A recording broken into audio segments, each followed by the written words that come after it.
Be ready. 5 seconds. Start. Sir, the Essential Commodities Act was passed 5 years ago, and when the minister yesterday came with an amending bill, we expected that he would give us a brief report on the working of this measure for the last few years. But unfortunately, we are kept in the dark in regard to the exact working of the act and the nature of the difficulties the minister is facing. Sir, as far as I know, many of the provisions of this enactment have been observed more in violation by his agents at the state level.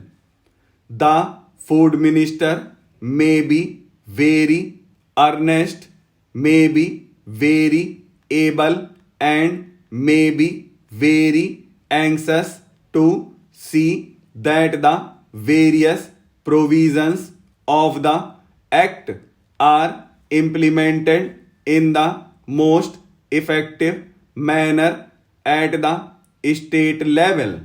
But unfortunately, his agents at the state level are not equally enthusiastic or equally anxious to observe the provisions of this enactment.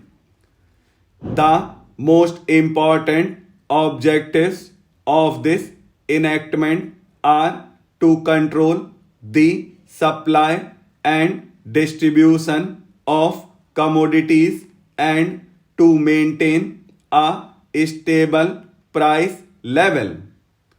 In regard to both these aspects, I am afraid that the government has failed to realize the objectives.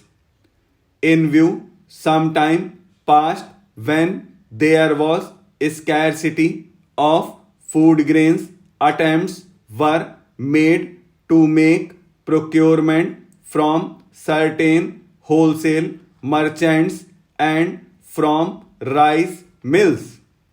In my own state, I know of many instances of such procurement where, after making known that certain things had to be done and certain steps had to be taken by the merchant community, nothing was done later on by the government when they found that these very orders of the government were violated.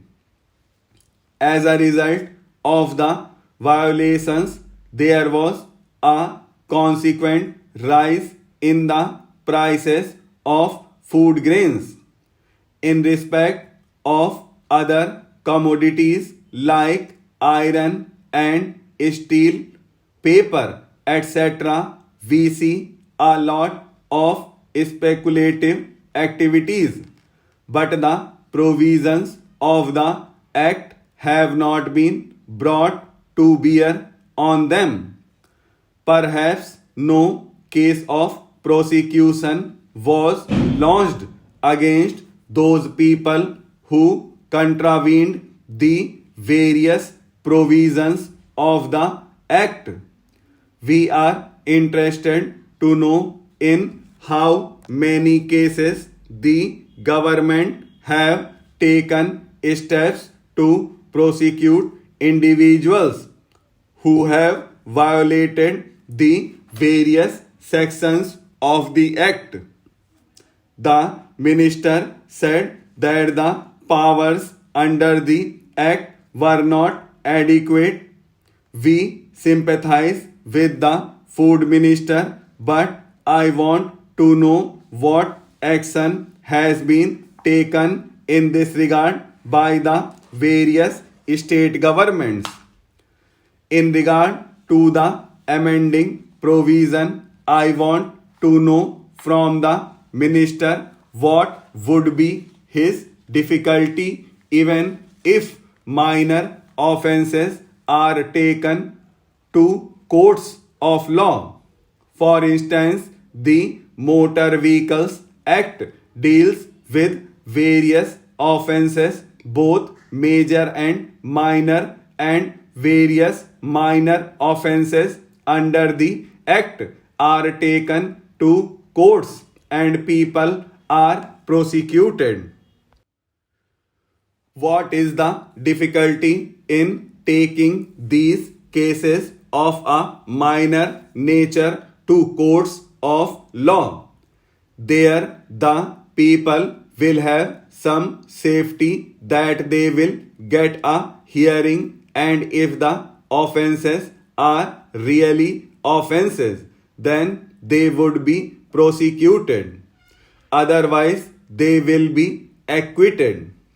Here, the minister says that there should be a security deposit.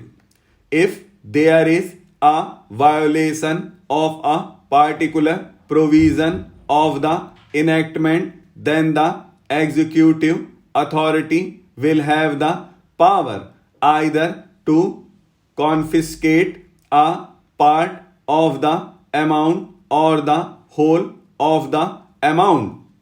We are clothing the executive authority with more powers.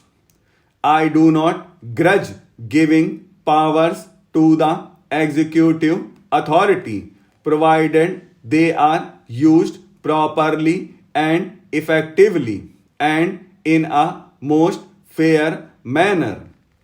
But unfortunately, there have been discriminations apart from the ineffectiveness of the various provisions. Wherever these provisions were used, there had been discriminatory use of these provisions against a few or in favor of a few. Normally, when officers are clothed with more powers, there is large scope for corruption.